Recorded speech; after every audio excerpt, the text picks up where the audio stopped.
Smell of decay filled her nostrils as Fluttershy peeked her head through the opening and presented itself as studying the main chamber.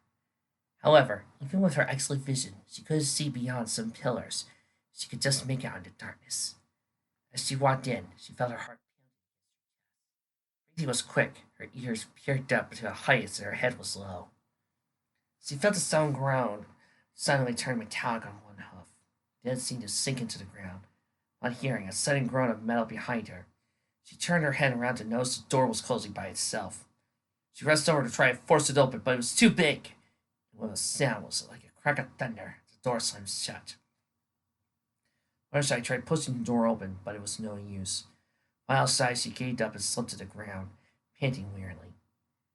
After a few moments, a faint light appeared from what seemed to have one of her saddlebags. "Of course!" she gasped. "That gem Freya gave me." She took off her saddlebags, opened the pouch where the gem was kept. Upon opening it, the gem shot up into the air, glowed bright blue.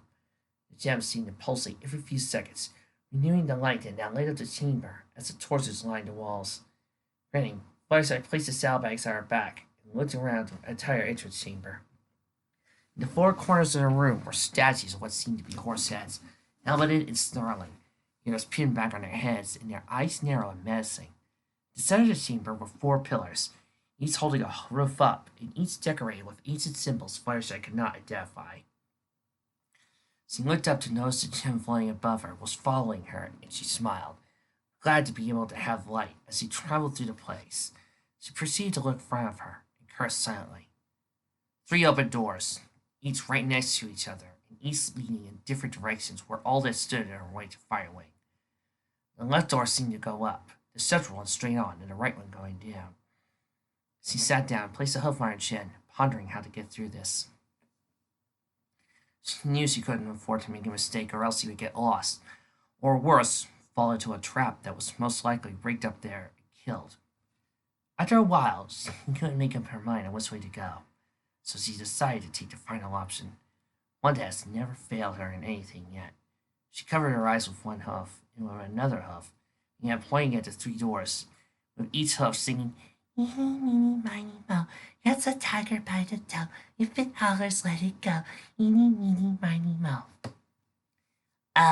Isn't that censored? Yeah, Trix, we all know what it is. Yeah.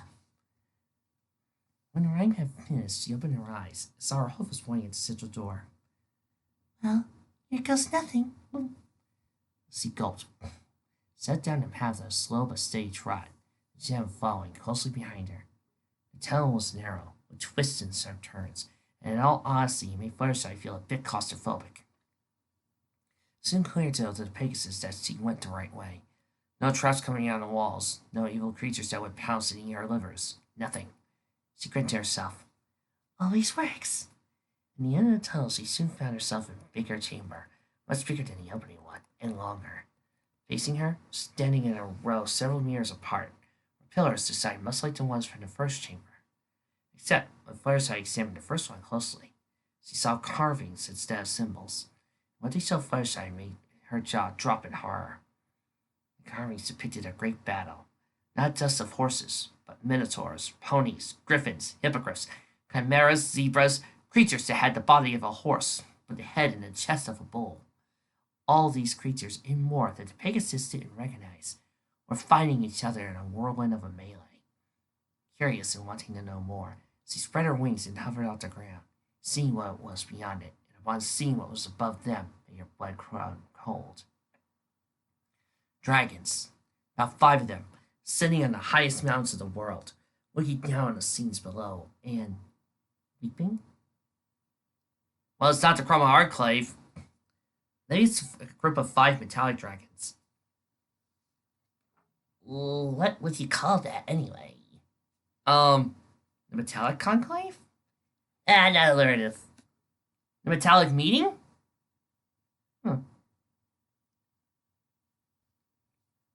Fluttershy tilted her head to one side as she examined the carvings. Dragons don't cry at such scenes, do they? She felt slightly terrible now for thinking dragons liked that kind of thing, and thought that maybe most dragons weren't so bad after all. She flapped her wings and looked further up to find what seemed like words. Unfortunately, she couldn't recognize or decipher the writings in language. You could tell it was ancient. She landed back down on the ground and continued along the narrow path. As she walked down the chamber corridor, she noticed rectangular holes dug deep into the walls. Each possessed a sarcophagus. Each was beautifully decorated with carvings and ancient writings, each detailing each of the occupants' lives, while on the lids, ancient but sharp swords lay across the surfaces, held laying where the head would lay at the tip of the hooves. Thus, once again, crept to the Fireshide's mind about leaving again. As this place was a tomb, it felt wrong for her walking into so many horses' grave. She wouldn't like it if others walked over her grave. Her persistence to find Firewing won through. She picked up the pace a bit, aiming to leave the dead in peace. She stopped when her eyes rested on one sarcophagus. It was open, and the leather around the head was unwrapped, revealing the skull of its occupant. Curiosity guiding her direction, Fireshine walked to the sarcophagus and looked in. Gasping, she saw the remains. The skull looked just as big, and slightly smaller than her head. Oh, poor young darling, she whispered sadly, believing that skeleton to be that of a young horse. Wondering why a young colored filly would be laid to rest in what seemed to be a tomb for soldiers, she began to gently unwrap the linen bindings around the skeleton. When she reached the midsection of the body, she heard some things clatter and fall to the ground from the skeleton. She looked down to see what seemed to at first glance the bones of a leg. Horrified, she quickly scooped up the bones and placed them neatly next to the skeleton. She continued to unwrap the rest of the skeleton, found all the legs still attached, albeit loosely to each other. Ever since she noticed something on the other side, something that resembled a limb. She looked over closer at it and gasped in horror, nearly tripping backwards in surprise. Can't be. This can't be. Must be seeing things, surely. She cried as one in front of her was broken, dirty, recognizable bones of Pegasus' wing. She began opening up all the coffins, unwrapping the linen, and found all except two of the buried were Pegasi. The other two were, again, to her surprise, unicorns. She shook her head. This is wrong. Really, really wrong. Pegasus ponies were not buried like Earth or unicorn ponies. By ancient tradition dating back to before Equestria, a Pegasus is burned on a mighty pyre, with a great festival afterwards celebrating Pegasus' life. First, I remember the first funeral she went to was just for her care at the orphanage. I remember crying her eyes out while the other ponies that knew her celebrated her life. But first, I wasn't in the mood to celebrate something. She had lost what she called a mother. I felt that there was nothing to be celebrated about her passing. But this was something considered by many in Pegasi to be an atrocity. For a Pegasus to be buried would mean that their souls become trapped in their bodies forever, and not allowed to roam the open skies as they should, as is believed. Once I felt a bit sick, began to run out the other end of the chamber, stopping just when she was away from such sights. What could have happened to have those ponies buried here? She wondered aloud. She looked back at the burial chamber. Don't worry, she called back to the skeletons. I gotta find out who did this to you. See if I can put an end to your suffering. She walked on for what seemed like half an hour. The images of those poor ponies buried here, miles away from Equestria, or the other kingdoms, still haunted her thoughts. She wondered what might have happened that could have had them buried here. Were they criminals? Traitors to the kingdom and crown? She thought that maybe Firewing might know, and that brought on more determination to find him. Eventually, she found herself at the top of a spiraling descent that went down into darkness. To her left was a giant waterfall that was protruding from a large gash in the rock face, with water gushing down to the side, disappearing in the black void below. All around her, the rock faces were a spectacular display of dark purple and green colors, helped by the plants and moss that hanged around them. She looked right to see the beginning of her descent. She complimented rather than walk it out, just fly down. But, since she didn't know what was at the bottom, she decided to take what could certainly be an easier option. Walking down, she went down the sloping path at a rather elegant trot, all the while humming a cheery tune in order to keep her spirits up. That would be working quite well. About a quarter of an hour later, she reached the bottom, the gem that hovered above her, giving light into this darkened corner of the world. What she found was impressive. The waterfall made the ground slippery with its large splashbacks, but it created a large stream that went through the small gap in the causeway, possibly heading outside. As I looked around, but couldn't find a single gate or something like that anywhere. Her eyes soon gazed upon the waterfall, and realized with a groan that her path lay beyond it. With a deep breath, she charged through, screaming as the ice-cold water tickled down her face and back. She emerged on the other side, shaking and wet, while her teeth clattered together. She shook her body and got most of the excess water out, while her mane, tail, and wings still dripped. She wasn't good at using her wings when soaked. However, she looked ahead and it didn't seem to matter. She was now in a dark cavern of some sort, a small stream running through the middle, while cobwebs white as snow and shone like diamonds hung over her head. She crept slowly forward, her ears pinned right up and her eyes wide, looking left and right for gaps and crevices in which a spider could crawl into and hide. She imagined that whoever made the amount of silk that was above her would have to be pretty big. Not that she hated spiders. She loved every animal, after all. But the thought of a giant eight-legged creature with multiple black disc-like eyes bearing down on her was a bit unwelcoming. She saw nothing. Only the sounds she could hear was the waterfall gushing behind her. She relaxed slightly and continued. The slim path continued until she was in a giant cavern, glistening cobwebs hanging on the sides above her. First I noticed in front of her was an iron gate that seemed to go through another part of this place. She continuously walked forward, her eyes stretching to the ground around the sides. That was when she noticed the first of the dissected bodies. The bodies were horses to the side, and were completely covered by spider silk. It didn't take long to realize that they were explorers that Freya told her about. The ones that had come here and never came back. She scanned the corpses, hoping and praying inside she didn't find one the size of a pony. To her relief, there wasn't one.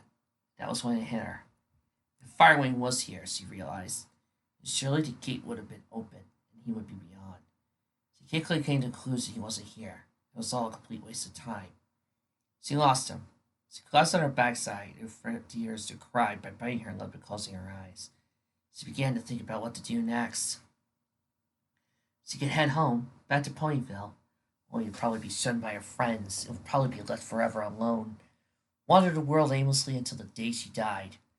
Keep looking for Firewing, afraid that one day their paths would meet. The sudden sound of whatever it was made Fluttershy jump back on her hooves and looked around. "Who's there?" she called in the darkness. "I'm armed and I know how to use it. So would you awfully mind doing it yourself?" This divine key, the creature made his presence known, keeping out from the small grab under the rock. Her eyes went wide in fear. She slowly backed away. It was definitely the largest spider that she had ever seen.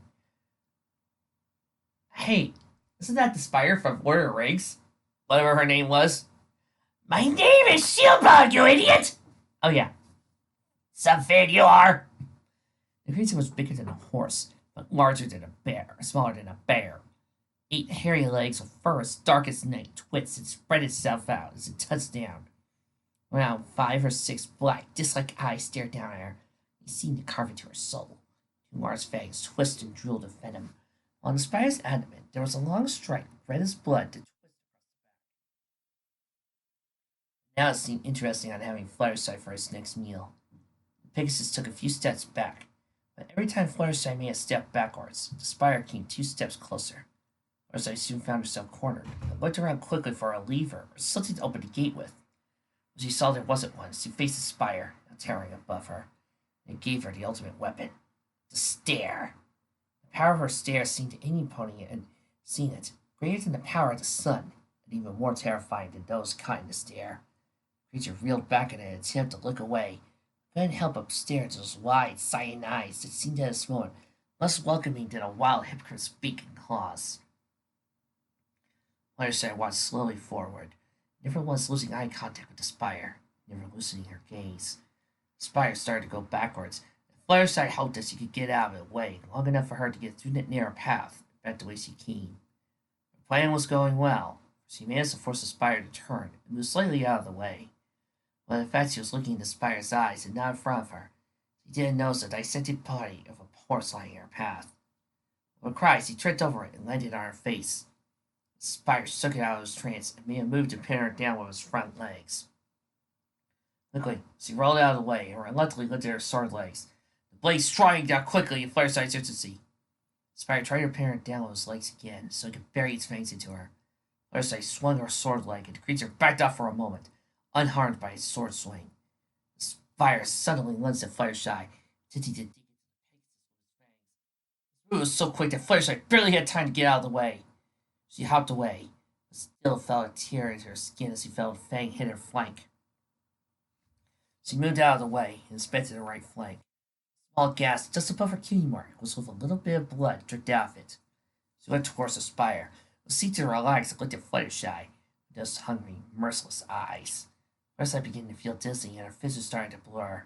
Breathing became wheezy, and she could feel her heartbeat accelerate. Her legs began to ache as she collapsed to her side, her hearing becoming more muffled. She could now barely see the spire, which was now more of a blur to her, rushing cautiously towards her.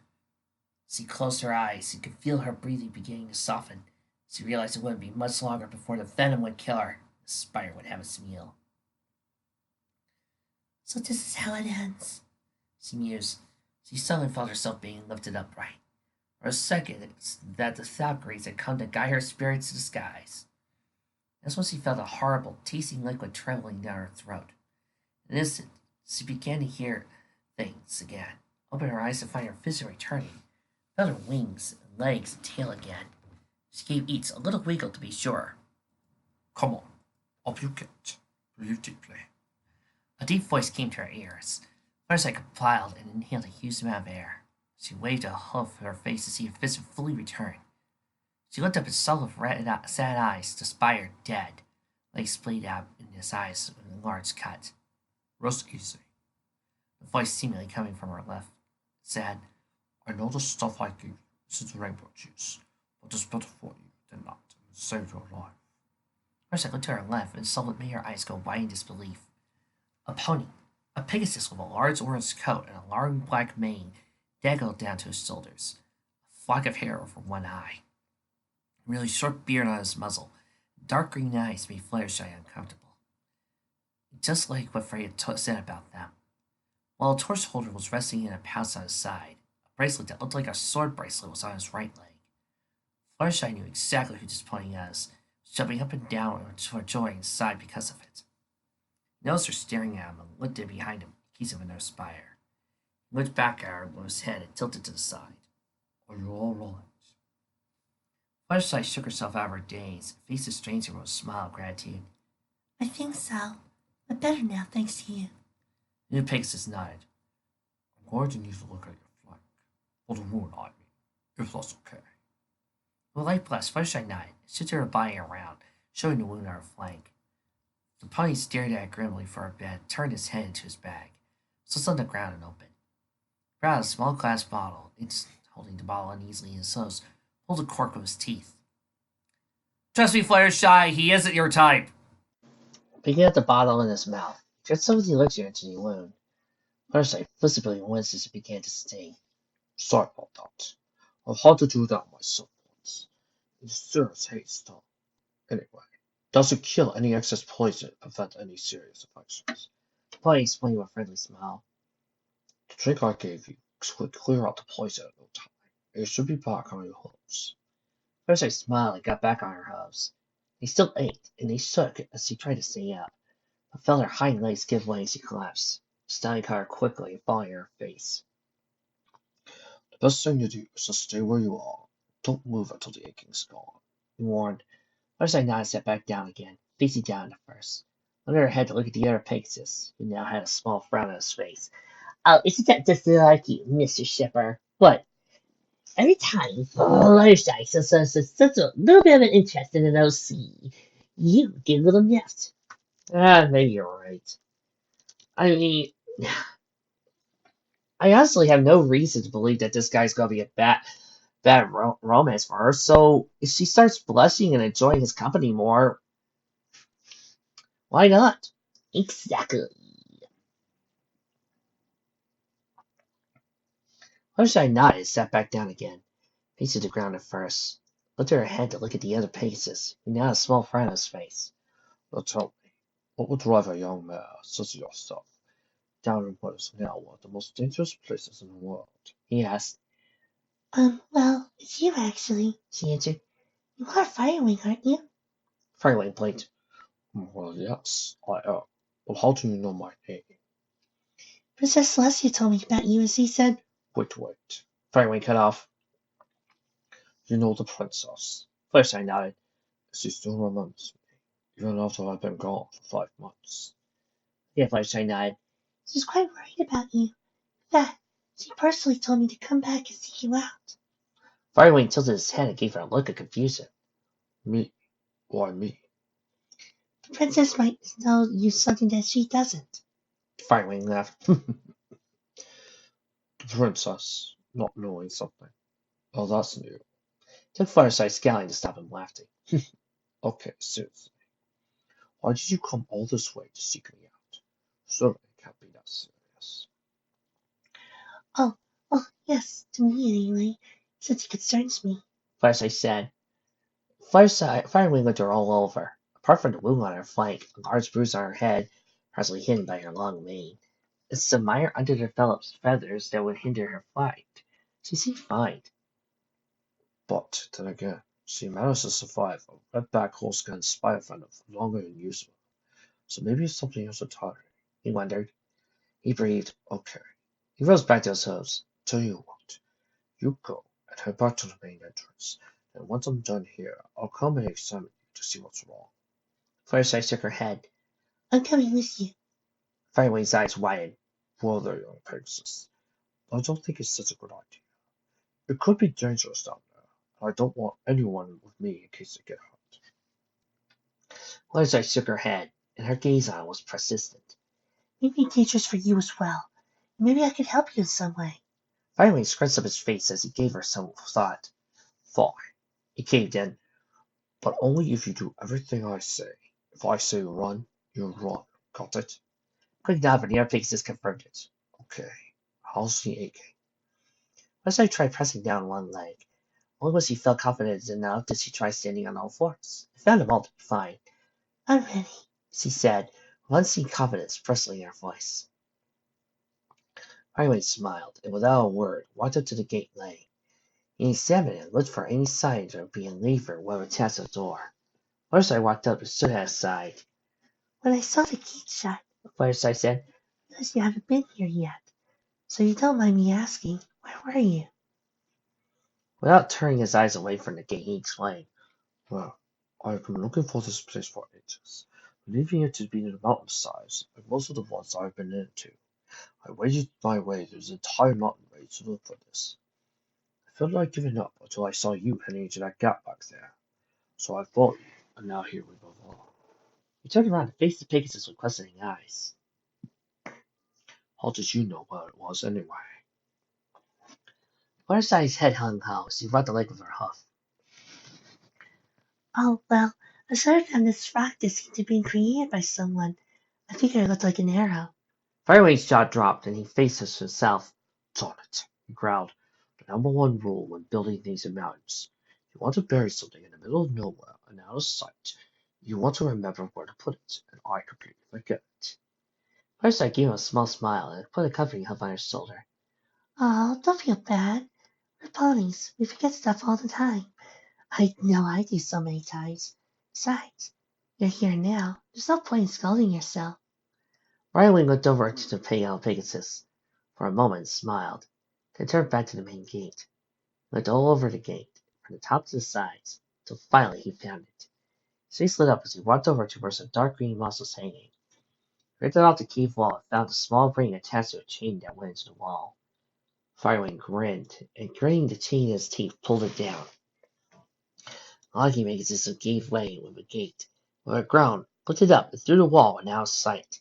Behind the gate, the path twisted into a bend around the flight of stairs, and deeper into the Pegasus mountain. Trying forward, Firewing said, Come on, Pegasus.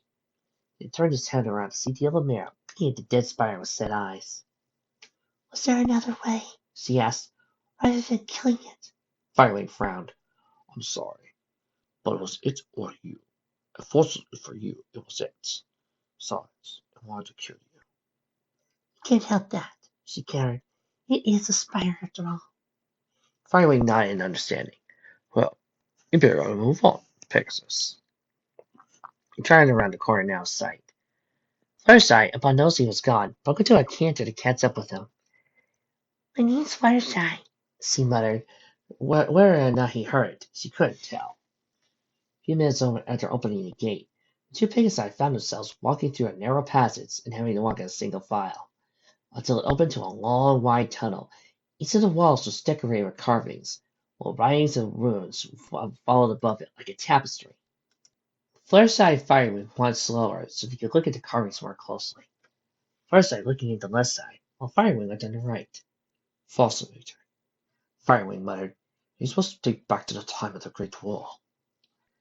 Fluttershy turned her head to face him and asked, excuse me, but what was the Great War? A terrible time, young Pegasus. It involved nearly every country on Terra, and every race on this planet was involved in some shape or form. It's best we move on. Fluttershy agreed, and the two began walking along the tunnel once more.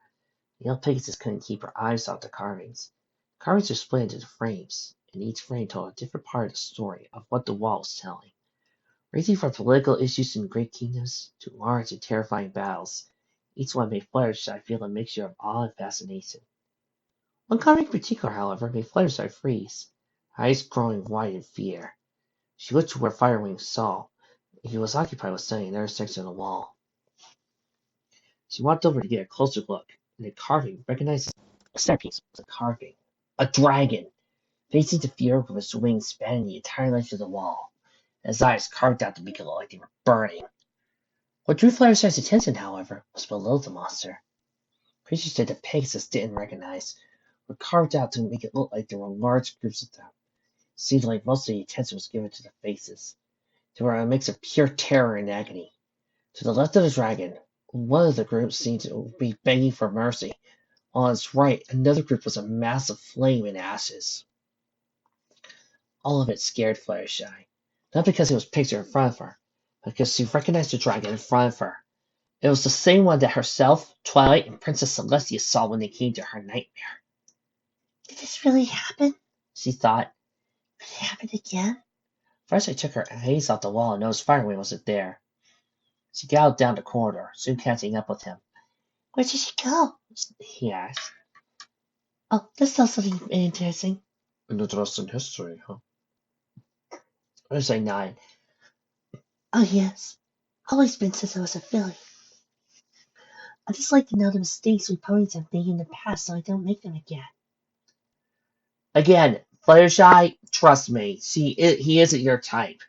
And I have a feeling this romance is going nowhere.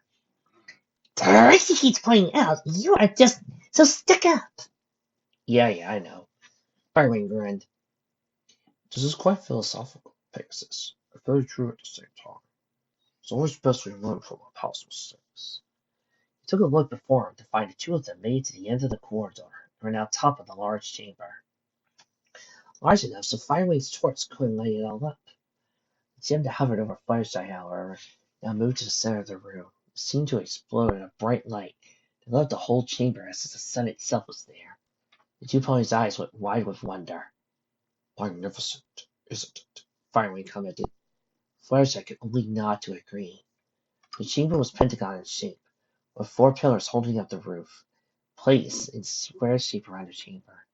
Each of the 5 edges had a gargoyle on standby, water hissing out their mouths like waterfalls, and their claws high as if they were ready to strike down intruders.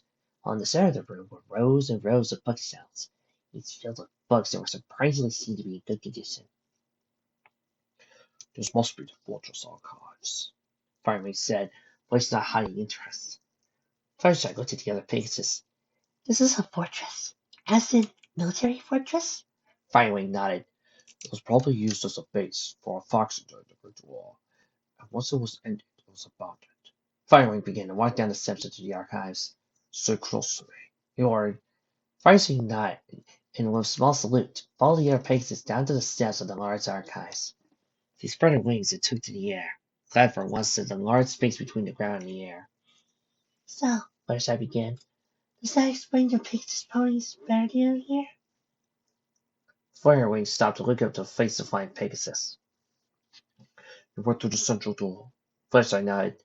I never saw it. I went through the door on the left, through the fortress anomaly. Wait, so there were no traps? Fireway shook his head. There would be a daft to rig up traps in a living fortress. He said with a laugh. Flashlight laughed sheepishly, not feeling silly for thinking such a thing. Soon they noticed that they had arrived at what seemed to be a center of the archives. In the middle was a stone podium, with ancient words inscribed vertically that Flashlight couldn't transcribe, but Fireway could. Magnus Alice Fulata, ut extremo separe po. Firewing read the words. It's an equestrian form. On great wings he flies, to bring about the end times. He looked at Flashlight, whose eyes were wide with fear. I know it's not serious, is it? He said with a chuckle. He walked over and looked at what was sitting on top of the podium. Flashlight looked over his shoulder. It was a large black book with seemed to be wings and the head of a dragon across the cover. Colors of the creature was fire incarnate. Surprising to see Flashlight see it in good condition.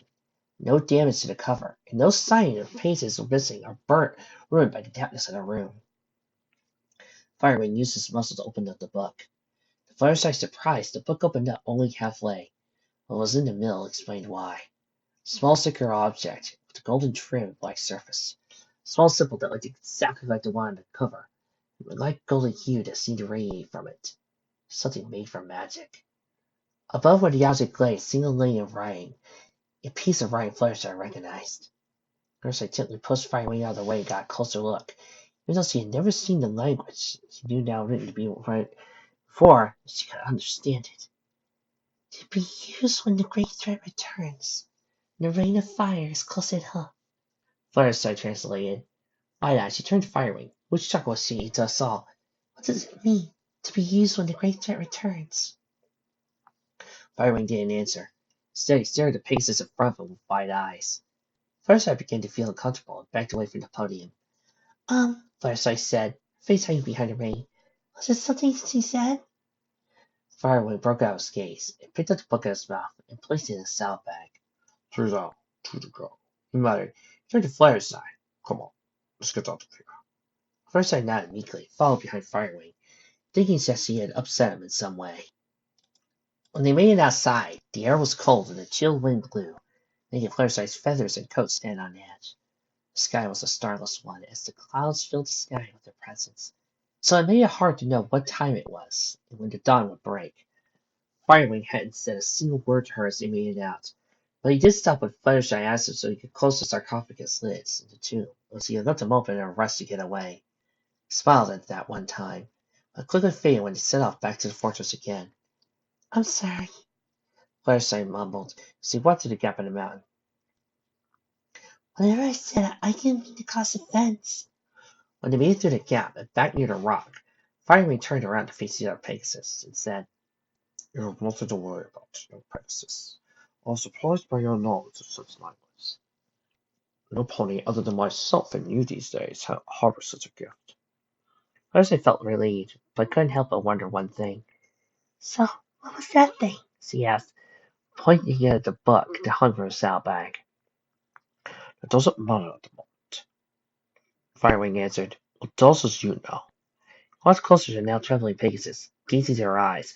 With Fluttershy felt like he was covering to her very soul. Now, tell me everything. So Fluttershy did. She told him every bit of details she could remember. From the dragon attack on Ponyville to now, only missing out the nightmares, thinking there was no point in telling about something that has been fixed. It left Firewing wondering a great many things. Like the reason for a dragon to attack a small town like Ponyville in the first place, to the mystery behind this mare's origin. And so I trekked all this way from Stratford just to find you. Fluttershy fizzed. Could you probably help me? Can you help me? Firewing put a hoof to his chin. The past week since you woke up, have you experienced any nightmares? Fluttershy rubbed the leg with her hoof. Well, yes. I didn't want to say anything because I went to speak to Princess about them. She placed a spell to keep them away. She said they were prophetic visions, though. Do you know what they mean? Firewing didn't answer. Instead, he changed the subject. I can help you, young princess. You need answers what you want, but I need you to trust me. Do you trust me? Fireside nodded, making Firewing smile. Right then. We get moving if we want to get there by tomorrow evening. Come along then. But when that last word began galloping eastward, towards steps Fireside could barely make out in the darkness. Fireside took the air and followed after him. I was wondering, would it be easier if we, fly? Firewing stopped and gave her a small smile. I wish I could, Lord Pegasus, but my wings were dominant in a battle with a drake. I can't even attempt to spread them without pain. Fireside put her hands over her mouth. Oh, I'm so sorry. Oh dear. Please, I didn't mean to sound rude. Firewing laughed and placed her fingers spine beside her. It's okay. You asked a reasonable question. No idea what my answer would be. And speaking of reasonable questions, I didn't think I asked for your name. Fireside lighted and reached out to shake his. My name's Fireside, she said quietly. Firewing's eyes widened and took a step back in shock. As soon as it happened, and before Fireside could notice, he relaxed and took Fireside's help into his own. I swear, dude, stay away from her. I've already had to deal with one badly done OC romance. Oh, come on. Just because it's an OC and he's looking at it fondly doesn't mean a dang thing. I'm going to let this slide, only because I enjoy this fic. What a beautiful name you have, Fluttershy. I must say, it's a pleasure to meet you. It's a pleasure to meet you too, Fireside beamed, like blessed forming cheeks. The two Pegasi let go of each other's hooves. They cantered towards the steps. So what exactly is this way? Fireside asked. And those steps, Miss Fluttershy, are the answers you seek, Firewing said, quickly broke into a gallop, while Fireside flew alongside, feeling excited and anxious at the same time.